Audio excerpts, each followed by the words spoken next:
Finally, guys, Final Fantasy 7 Rebirth has officially released the first PC patch for the game. It's going to fix a lot of issues that a lot of people are having with the game. But of course, with the new patches, it can break our mods. But don't worry, the modders are already on top of this and has already fixed it. So I'm going to show you guys in this video how to fix that yourself, so this way you can continue enjoying the game with your custom mods. The most important one, the FF7 hook launcher, which allows us to customize engine consoles within the game to make things look even better. I'm also pretty happy to see that this isn't going to be the only patch to improve stability. There's going to be more fixes coming, as far as like what Hamaguchi says here. We'll continue to release patches to improve stability so that many game fans can actually enjoy the game. Might be talking about the AMD situation, but comment down below if you guys have had your issues fixed as well. I'm also going to show you guys how to get rid of this ugly godforsaken fog that is just embedded and baked within the game that I hated on the PlayStation 5, and this is what it's going to look like for you guys after. Seriously, we got to turn this off. There is a harsh reality with this update. If you guys remember, a couple videos ago, we've been talking about updating the outdated DLL files that come with Final Fantasy 7 Rebirth. Unfortunately, they launched them with some really outdated ones, which was causing a lot of instability for people's rigs,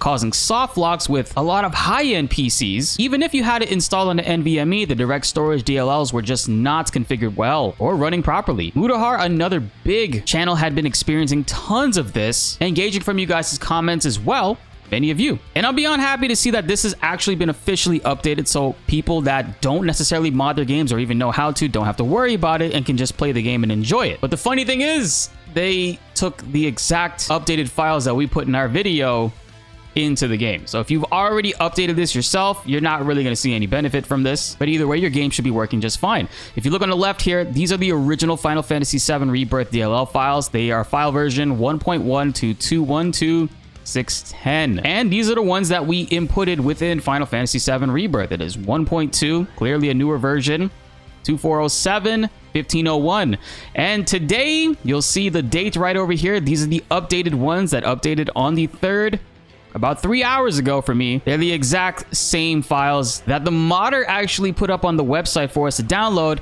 from Final Fantasy 16. I'm not sure if these are in fact the latest up-to-date direct storage files, like the best that you can get at the current moment. If that is the case, then I'm very grateful and happy, at least in the sense that people who, again, are not into modding the game heavily can reliably have an official fix from the devs themselves, because the soft locks and texture loading issues that a lot of rigs have been having were super annoying, especially if the issue was a negligible thing on Square Enix's part and the simple fix was just to take the files from another game. Big L on Square Enix, but I'm happy that the game is probably going to be functioning better for a lot of people. And I want to hear from you guys down below in the comments. If you are playing this game and got the new update today, has it fixed your issues? Are you still experiencing any soft locks? If we go back to a week ago, they officially tweeted out that AMD versions of the game were experiencing a lot of problems and that they are currently investigating and looking for a fix for that. I don't know if that was applied during this one. It's not really specified. I mean, the update, all it says is that it improved overall stability, fixed the graphics preset defaulting from low on the first Steam Deck launch, and also save the settings now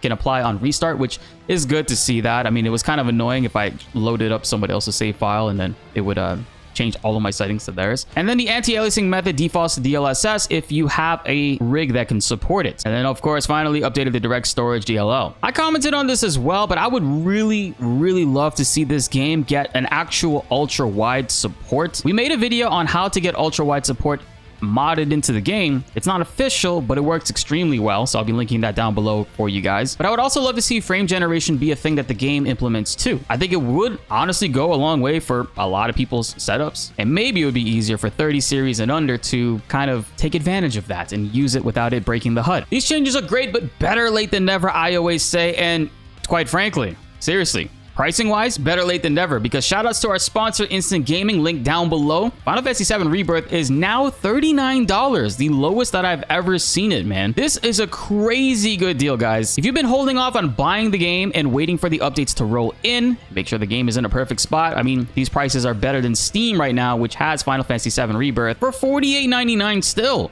You can save almost $10 by getting it on our link down below. The digital deluxe versions are great prices, as well as the twin pack. The twin pack comes with Final Fantasy VII Remake and Rebirth together. You got over 200 hours easy for only $55. Secure your copy today, and be sure to check out what other stuff they got on the website. Even Monster Hunter right now is looking extremely good, man. $55 for Monster Hunter Wilds. This game is over $70 right now on Steam. You'll be saving quite a lot if you get through with any of these versions right here. And I can't recommend it enough, guys. So now with Final Fantasy VII Rebirth updating today, it actually went ahead and made the FF7 hook not able to work anymore. And this is just a common thing when games update. Mods have to be updated in order to continue the support for them. So the modder actually went ahead this morning at 10 o'clock in the morning and updated it so this way it would function properly and work correctly for everybody. But all you got to do is go down to here. I'm going to link this down below. We're going to go to the FF7 Rebirth hook. We're going to do manual download, slow download, and let that finish up. It shouldn't take you guys too long to get that. So now we're going to go into Steam. We're going to right click Final Fantasy VII Rebirth. We're going to go down to manage and browse local files.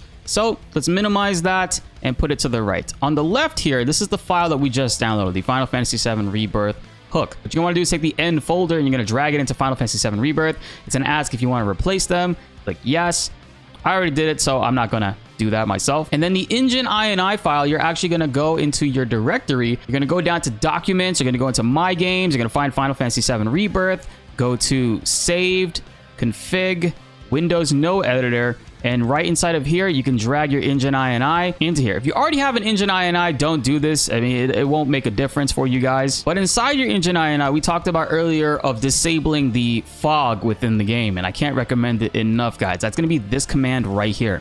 The r.VolumetricFog.GridSizez equals 1. You're going to want to type it in exactly like this. I'm also going to comment this down below so you can do it. And then congratulations, your game's going to go from this booty butt cheek shit right here to that. It's way better.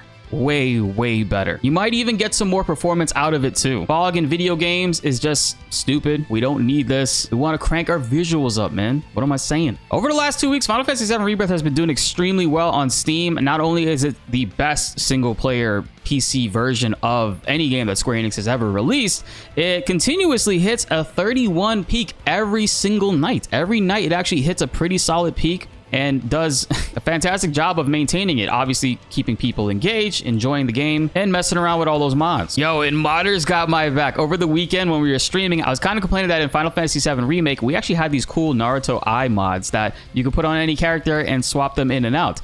I was really sad to see that that actually wasn't already modded back within Rebirth, but people have heard me complaining. Yo, shout out to Isura Mods.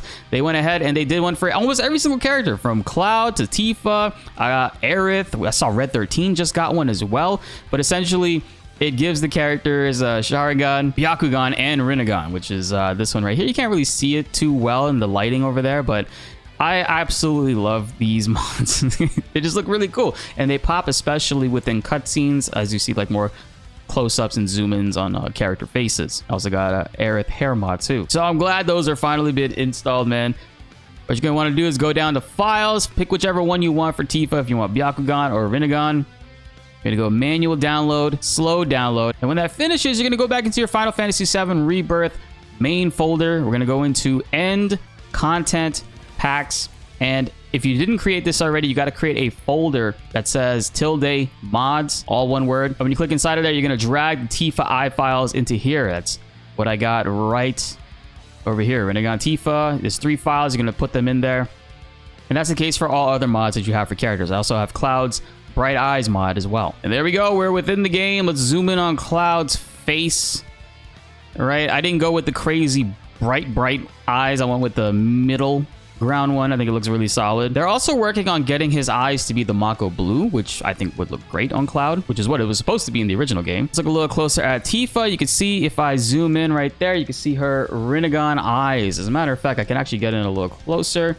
If we open up the toggle command, so it's toggle, debug camera, and now you can actually go ahead and move the camera around free cam wise, which looks really good.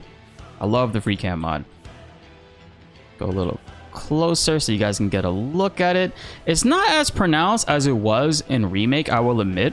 I feel like in Remake it kind of stood out a little bit more, but it still looks good. As a matter of fact, I feel like between this and Byakugan, you can't really tell a difference because the purple is kind of really subtle compared to, like, I mean, it just looks white. It looks like Byakugan still. Get a nice little zoom in for Cloud. I think it looks fantastic, man. I think that all the characters should get a little bit of some love with their eyes. It's just the weird thing with the lighting in this game. The lighting in this game can kind of affect eyes differently. Not my boy Barrett, though. Barrett's default eyes are just the best in the game.